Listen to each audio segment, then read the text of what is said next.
기도를 오래 하다 보면 응답이 언제 오는지 보다 마음이 먼저 지치는 순간을 더 자주 만나게 됩니다. 열심히 기도하고 있는데도 상황은 그대로이고 시간이 길어질수록 마음은 흔들리기도 합니다. 그래서 우리는 응답이 오지 않는 것 같다고 느끼며 기도가 헛된 것은 아닌지 스스로를 돌아보게 됩니다.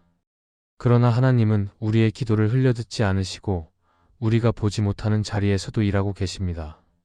하나님은 응답을 주시기 전에 먼저 사람을 다루십니다.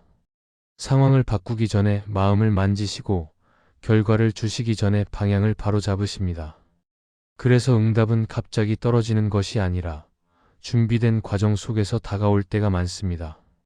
우리는 흔히 응답이 오면 모든 것이 달라질 것이라 생각하지만 실제로는 응답을 앞두고 이미 우리의 안에서 변화가 시작되고 있을 수 있습니다. 그 변화를 알아보지 못하면 하나님이 일하고 계신 시간을 놓칠 수도 있습니다.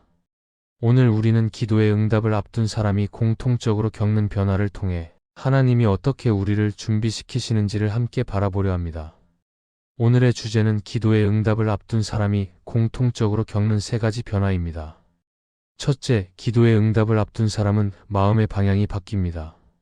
기도를 오래 하다 보면 어느 순간부터 무엇을 바꾸고 싶은지보다 어디를 바라보고 있는지가 더 중요해집니다. 처음에는 문제를 해결해 달라는 마음이 앞서지만 시간이 지나면서 마음의 중심이 조금씩 이동합니다. 상황이 달라지지 않아도 마음이 덜 흔들리고 결과를 붙잡기보다 하나님을 바라보는 시간이 늘어납니다. 이 변화는 눈에 띄지 않게 시작되지만 분명한 방향 전환을 만들어냅니다. 응답을 앞둔 사람의 마음은 문제 중심에서 하나님 중심으로 서서히 옮겨갑니다.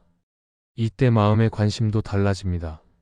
이전에는 언제 해결될지, 어떻게 바뀔지를 먼저 생각했다면 이제는 하나님이 나와 함께 계신지를 더 깊이 생각하게 됩니다. 기도의 말은 줄어들 수 있지만 하나님 앞에 머무는 시간은 길어집니다. 무엇을 얻을지 보다 하나님을 신뢰할 수 있는지가 마음의 기준이 됩니다. 그래서 같은 상황 속에서도 불안이 조금씩 줄고 조급함이 자리를 내어줍니다. 응답이 아직 오지 않았는데도 마음은 이전보다 단단해집니다. 베드로의 모습을 떠올리면 이 마음의 변화를 이해하기 쉽습니다. 그는 처음에 자신의 생각과 기대를 따라 예수님을 바라보았습니다. 그러나 여러 과정을 지나며 자신의 계획보다 예수님을 따르는 방향으로 마음이 바뀌어 갑니다. 그 변화는 단번에 일어나지 않았지만 결국 그의 시선은 자신에서 하나님께로 옮겨집니다. 이 방향의 변화가 있었기에 베드로는 이후의 사명도 감당할 수 있었습니다. 응답보다 먼저 일어난 것은 그의 마음의 방향 전환이었습니다. 마음의 방향이 바뀌면 기도의 기준도 달라집니다. 응답이 기준이 되지 않고 하나님과의 관계가 기준이 됩니다. 그래서 기도가 결과에 매달리지 않고 하나님 앞에 머무는 자리로 이어집니다. 하나님은 우리의 기도를 들으시고 우리의 마음을 아십니다. 그래서 하나님은 상황보다 우리의 시선을 먼저 다루십니다. 마음이 하나님을 향할 때 응답을 기다리는 시간은 헛되지 않습니다. 기도의 응답을 앞둔 사람은 이미 마음에서 변화가 시작됩니다. 문제를 바라보던 시선이 하나님을 향하고 결과를 붙들던 손이 신뢰로 바뀝니다. 이 변화는 크지 않아 보일 수 있지만 응답을 담아낼 준비가 되는 중요한 과정입니다. 하나님은 응답을 주시기 전에 먼저 우리의 마음을 하나님께로 돌려놓으십니다. 그 방향이 바로 서 있을 때 우리는 응답이 오기 전에도 흔들리지 않고 그 자리를 지킬 수 있게 됩니다. 둘째, 기도의 응답을 앞둔 사람은 기다림에 대한 태도가 달라집니다. 기도를 시작할 때 우리는 빠른 변화를 기대합니다. 하나님께서 들으셨다면 곧 상황이 바뀔 것이라고 생각하고 응답이 늦어지면 마음은 쉽게 조급해집니다. 그래서 기다리는 시간은 불안해지고 기도는 점점 무거워질 수 있습니다. 그러나 응답을 앞둔 사람에게는 이 기다림의 태도가 조금씩 달라지기 시작합니다. 여전히 기다리고 있지만 그 기다림이 이전처럼 흔들리지 않습니다. 이 변화는 갑자기 나타나지 않습니다.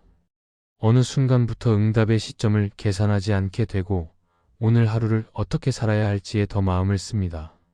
언제 바뀔지 묻기보다 지금 이 시간에 하나님이 함께 계신지를 더 중요하게 여기게 됩니다. 그래서 기다림이 고통이 아니라 과정으로 받아들여지기 시작합니다. 응답이 없다고 느껴져도 하나님이 침묵하신다고 단정하지 않습니다. 하나님은 여전히 일하고 계신다는 믿음이 기다림의 바탕이 됩니다. 요셉의 삶을 떠올려 보면 이 태도의 변화가 잘 보입니다. 요셉은 오랜 시간을 기다려야 했습니다. 상황은 쉽게 나아지지 않았고 오히려 더 어려워지는 순간도 있었습니다. 그러나 그는 기다리는 동안 마음을 무너뜨리지 않았습니다. 자신이 있는 자리에서 맡겨진 일을 성실히 감당했고 하나님이 함께 계심을 놓지 않았습니다. 요셉의 기다림은 아무것도 하지 않는 시간이 아니라 하나님을 신뢰하며 하루를 살아내는 시간이었습니다. 응답을 앞둔 기다림은 손을 놓는 것이 아니라 마음을 내려놓는 태도입니다. 조급함을 내려놓고 결과를 통제하려는 마음을 내려놓는 것입니다. 그러면 기다림은 더 이상 불안한 공백이 아니라 하나님과 동행하는 시간이 됩니다. 하나님은 우리의 기도를 들으시고 우리의 형편을 아십니다. 그래서 하나님은 우리가 기다리는 시간을 헛되게 두지 않으십니다. 다만 그 시간을 통해 우리 안의 태도를 다듬으십니다. 기다림에 대한 태도가 달라지면 기도도 달라집니다. 응답을 재촉하는 말은 줄어들고 하나님을 신뢰하는 고백이 늘어납니다. 하루하루를 버티는 마음이 아니라 맡기고 살아내는 마음이 자리 잡습니다. 이때 우리는 응답이 오기 전에도 흔들리지 않습니다. 기도의 응답을 앞둔 사람은 이미 기다림 속에서 하나님을 신뢰하는 법을 배우고 있기 때문입니다. 셋째, 기도의 응답을 앞둔 사람은 삶의 선택이 조금씩 정리됩니다. 응답을 기다리는 시간이 길어질수록 삶은 더 복잡해질 것 같지만 실제로는 반대의 변화가 일어날 때가 많습니다. 이것도 붙들고 싶고 저것도 놓치기 싫어서 마음이 분주하던 상태에서 어느 순간부터 선택의 기준이 달라지기 시작합니다. 무엇이 더 빠른지보다 무엇이 더 맞는지를 생각하게 되고 무엇이 편한지보다 무엇이 하나님 앞에서 정직한지를 먼저 살피게 됩니다. 그래서 삶은 바쁘게 움직이는데도 마음은 오히려 정돈되는 방향으로 흘러갑니다. 이 변화는 큰 결단으로 나타나기보다 작은 선택에서 먼저 드러납니다. 굳이 가지 않아도 될 자리에는 가지 않게 되고 마음을 흐트러뜨리는 관계와 생각에서 한 발 물러서게 됩니다. 이전에는 조급함 때문에 붙잡았던 것들이 이제는 꼭 필요하지 않다는 생각이 들기도 합니다. 응답을 앞둔 사람의 삶에는 불필요한 선택을 줄이고 꼭 붙들어야 할 것을 남기는 정리가 자연스럽게 시작됩니다. 룻의 선택을 떠올려 보면 이 흐름을 이해할 수 있습니다. 룻은 눈에 보이는 조건보다 하나님이 함께 하시는 길을 선택합니다. 그 선택은 당장 유리해 보이지 않았고 미래가 분명하게 보이지도 않았습니다.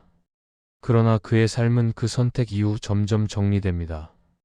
방향이 분명해지고 관계가 정돈되며 걸어가야 할 길이 선명해집니다. 응답은 나중에 드러났지만 삶의 선택은 이미 그 이전부터 바뀌고 있었습니다. 삶의 선택이 정리된다는 것은 모든 것이 단순해진다는 뜻은 아닙니다. 여전히 고민은 있고 책임도 사라지지 않습니다. 그러나 선택의 중심이 달라집니다. 무엇을 얻을지보다 어떻게 살아야 할지를 더 중요하게 여기게 됩니다. 그래서 조급하게 결정하지 않고 하나님 앞에서 한 번 더 멈추게 됩니다. 하나님은 우리의 기도를 들으시고 우리의 걸음을 아십니다. 그래서 하나님은 응답을 주시기 전에 우리의 선택을 다듬으시는 경우가 많습니다. 기도의 응답을 앞둔 사람은 이미 삶으로 준비되고 있습니다. 선택이 정리되고 방향이 분명해지며 마음이 한쪽으로 모아집니다. 이 과정은 눈에 띄지 않을 수 있지만 응답을 담아낼 수 있는 그릇을 만드는 시간입니다. 하나님은 우리의 삶을 어지럽게 두신 채로 응답을 던지지 않으십니다. 먼저 선택을 정리하시고 그 위에 응답을 더하실 것입니다. 그래서 지금 삶이 조금씩 정돈되고 있다면 그 변화 자체가 하나님이 일하고 계신 신호일 수 있습니다. 이 말씀이 마음의 은혜가 되셨다면 좋아요와 구독으로 함께 해주시기 바랍니다. 또한 댓글에 아멘이라고 남겨주시면 이 말씀이 더 많은 사람들에게 전해질 것입니다. 여러분의 삶에 하나님의 평안과 축복이 늘 가득하시기를 바랍니다.